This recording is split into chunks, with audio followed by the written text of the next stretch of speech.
Hi there, and welcome to the superpilotish channel. My name is Graham Wilson, and I'll be talking to you today from my basement. And today we're going to be talking about, and I see in the chat, happy Monday. Yes, today's Victoria Day in Canada. So it's a long weekend for some people, and you can hear some fireworks going off here and there every once in a while at night. And everybody likes May 2 4, as they call it. So yeah, today I'm going to be talking about first solos. So this is where the baby bird gets kicked out of the nest. When you're learning how to fly an airplane, eventually you're going to have to do it by yourself. Some of that training that you do is by yourself, and some of it's with an instructor. So like, what is this first solo thing? Okay, it's usually depending on where you are, it's just a one little flight. In the States, they would United States, they'd probably call it one lap around the pattern. In the Commonwealth countries, we refer to it as one circuit, is what's called. Basically, take off, make a little rectangular pattern in the sky, come back in and land, and there you go. One little flight.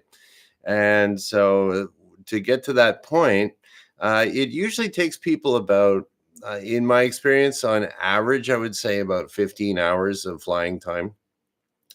Maybe a little bit more, maybe a little bit less. And my chat's working again here today too. Hey, Sephardine Squib, hello. Welcome to my basement.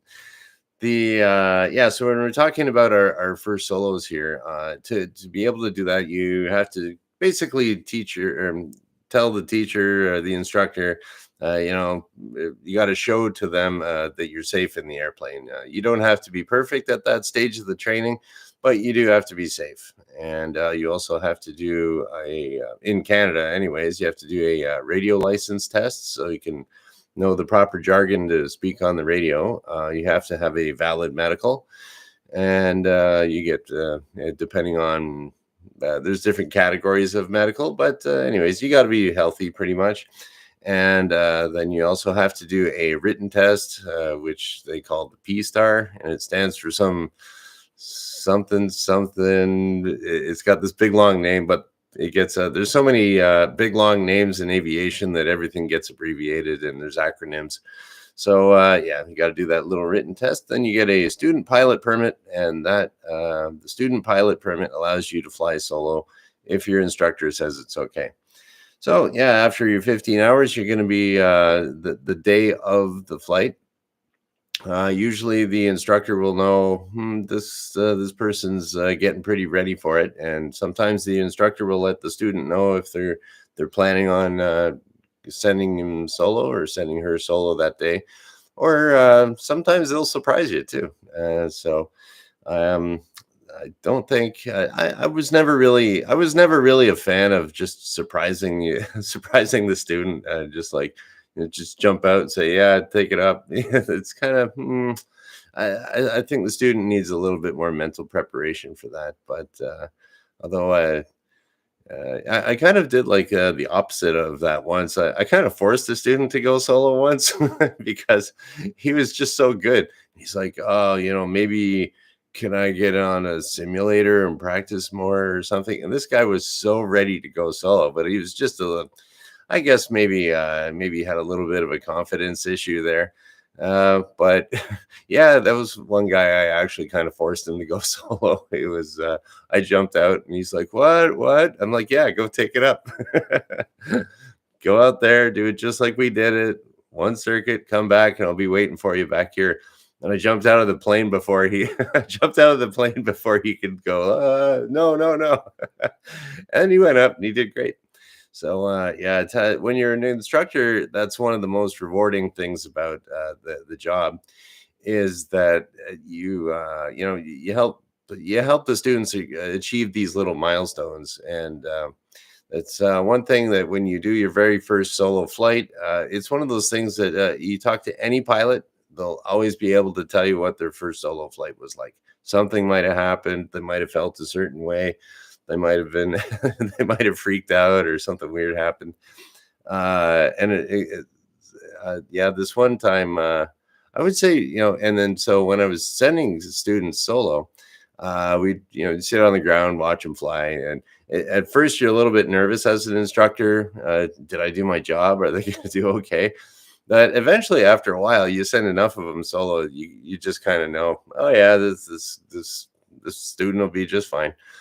And there's but one another person that I sent solo, that really it kind of sticks in my mind, is that one of my students, he was younger, I believe he was 15 at the time, and the next day was his 16th birthday, so he wanted to have the bragging rights that he went solo when he was 15. And so he was doing great. He was a good student, and so we went flying around. Okay, I'm ready to go send him solo. As we're taxiing back in, I notice out on, for some reason, I was looking out past, it was a low wing airplane. And I looked out and the fuel cap was gone off the fuel tank. I'm like, oh no, where's that? Did we drop that 1,000 feet up in the air in someone's backyard? Or well, how did that get up? How did the fuel cap disappear? So, and there was other people, there was I don't know, he had to go somewhere. It seemed like there was a little bit of pressure there to send him up. But I noticed when we came back, there was an identical airplane to that. So I said, okay, wait here. So I jumped out of the plane, ran over, stole the gas cap off of another airplane. It belonged to the same flying club. And so I went and put the cap back on, and I'm like, okay, go send it up. Meet me back here. And so he went out, did a solo, came back. Everything was really cool. But in the meantime, so I didn't know where this gas cap was. And I was like, oh, if it's on the runway, are they going to close the runway to sweep it for debris? And so I was thinking if it was going to fall off and be on the runway, it would probably be when we first touched down. It might have been like a little bit of a bump that popped it off.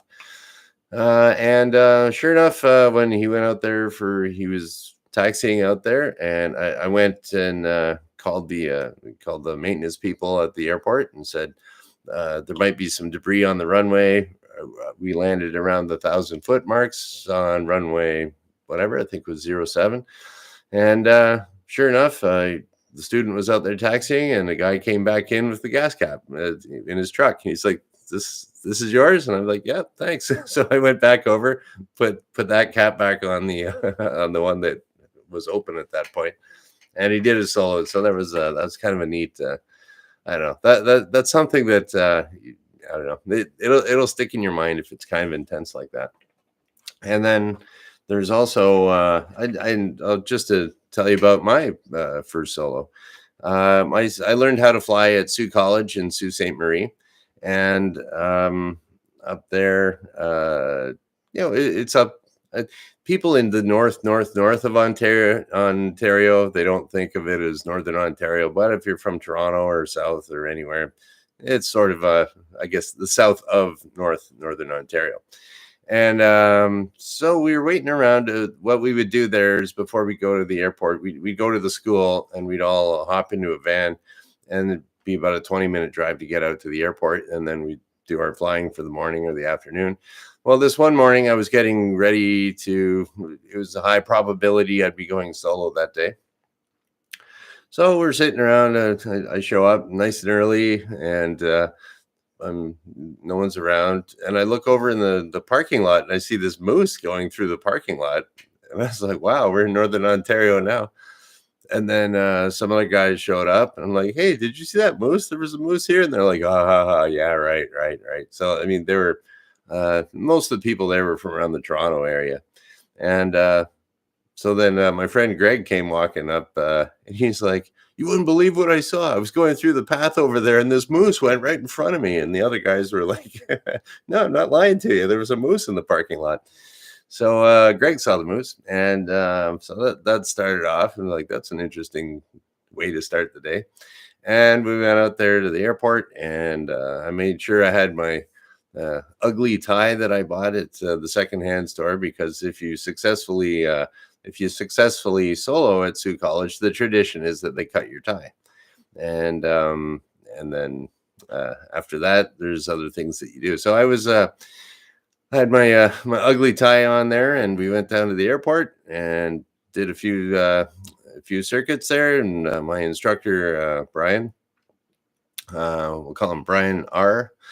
He thought I was good to go. So all right, and I was feeling pretty confident about it. And usually, most students are, at the time that they're going to go solo, they're feeling pretty confident. And most of the procedures that you do are, I wouldn't say second nature, but very mechanical. Okay, I do this, then I do this, then I do this. So I thought I'd go up, and when I was on the downwind leg, as they call it. But anyways, I was up there. I'm gonna like, oh, if people are watching me right now, I'm gonna wave my wings at them. So I'm like, ha ha ha ha, and I wave my wings at them, and then it kind of hit me that, oh, I should be doing something to land this airplane. So I was like, oh, geez, I gotta, yeah, I'm by myself here. Okay. So then what do I do now? Oh, okay, radio call, do this other stuff. And then we come back, went back around, safe landing, everything was fine. And then I shut down the engine, and there was nobody around. And it's like, hey, I thought, yeah, I thought I'd get this big hero's welcome. I don't know where everybody was. And then, okay, so I open up the canopy, slide it back, and I look up, and I got a formation of Canada geese were flying overhead, like right over top of the airplane, all honking away, big V formation. I got my own personal flyby after my solo. And it's like, oh, I guess the birds thought I did a good job. And then, what was it? Grant, I actually got a picture of it. Grant was the first guy. He wasn't a guy in my class, came out, shook my hand. Congratulations. And then, so the next thing that happens when you do your solo, I'm going to show you a little picture here. Back before they had digital photos. Well, actually, this was 2003. So that tall guy with no hair is me, and Brian is my instructor. He's cutting my ugly looking tie. How was that? Hey, there we go. So yeah, so they cut the tie, and then after that, they promptly march you out to the lake. There's a little lake behind the hangar there. Now, this tradition is recently stopped because of well, let's just say all good things must come to an end. And if you got a bunch of 19-year-old pilots hanging around, and goofy stuff can happen, and then when administration sees them doing goofy stuff, well, yeah, they put the end of all the fun. So here we go. So this is, but at the time they'd throw you in the lake after. So it's like cut your tie and throw you in the lake. So here we go. Check this out. We got, all right. So that would be me. We got the guy with the red shirt. His name is Matt. And then my friend Greg that saw the moose. He's in the purple shirt. And then Stacy over there. She's got her hair in a bun or something like that. And then the other guy, his name is Kelvin. And yeah, so yeah, Greg is he's the training captain now. Used to be Sky Regional, but I think it got absorbed by Jazz. And last I heard, Stacy's working at WestJet, and the other guys, I think they're off. Kind of lost touch with college people over the years. But so I got thrown in the water, and then here I am walking around. The water wasn't that deep. Here I am walking around. Hey, this is cold. It was pretty sort of cold. I think it was the lake there is named Marianne Lake. It's basically, I don't know, like some kind of drainage ditch. All the drainage ditches go into this muddy lake. It's pretty gross.